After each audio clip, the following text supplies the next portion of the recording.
আল্লাহ কেন নারীকে মাটি থেকে সৃষ্টি করেননি? কেন নারীকে পুরুষের পাঁজরের হাড় থেকে তৈরি করা হয়েছে? নারীকে যেই পুরুষের পাঁজরের হাড় থেকে সৃষ্টি করা হয়েছে তার সাথেই কি তার বিয়ে হবে? আমরা কি সকলেই মাটি থেকে তৈরি, নাকি কেবল আদম আলাইহিসসালাম মাটি থেকে তৈরি? আজকের ভিডিওটি খুব তথ্যবহুল, তাই ভিডিওটি শেষ পর্যন্ত দেখুন। আশা করি অনেক অজানা বিষয় জানতে পারবেন। আল্লাহ পবিত্র কোরআনে ইরশাদ করেছেন, নিশ্চয়ই আমি মানুষকে কালো ও ঠনঠনে শুকনো মাটি দিয়ে তৈরি করেছি। একটি বর্ণনা মতে যখন আল্লাহ তাআলা হযরত আদম আলাইহিসসালামকে সৃষ্টি করার ইচ্ছে করলেন, তখন আল্লাহ আজরাইল আলাইহিসসালামকে হুকুম করলেন পৃথিবী থেকে মাটি নিয়ে আসতে। তখন আজরাইল আলাইহিসসালাম এক মুঠো মাটি নিয়ে আল্লাহর দরবারে চলে যান। তার হাতে যে মাটি উঠে এসেছিল তার 7টি রং ছিল, সাথে বিভিন্ন ধরনের মাটি ছিল। সেই এক মুষ্টি মাটিতে সব ধরনের মাটি ছিল।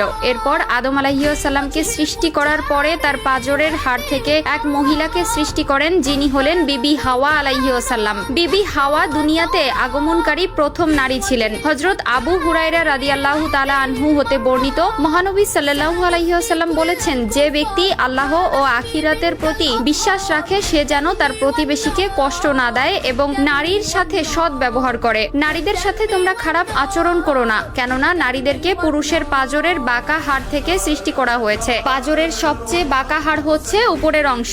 একে সোজা করার চেষ্টা করলে ভেঙে যাবে এবং যেমন আছে তেমন রেখে দিলে তা বাঁকাই থেকে যাবে। অতএব নারীদেরকে ভালো ওসিয়তের মাধ্যমে সংশোধন করো। নারীদের সাথে শিশুদের মতো ভদ্র আচরণ করা উচিত। আল্লাহ তাআলা পবিত্র কোরআনে ইরশাদ করেন, পুরুষরা নারীদের উপর কৃতিত্বশীল, অর্থাৎ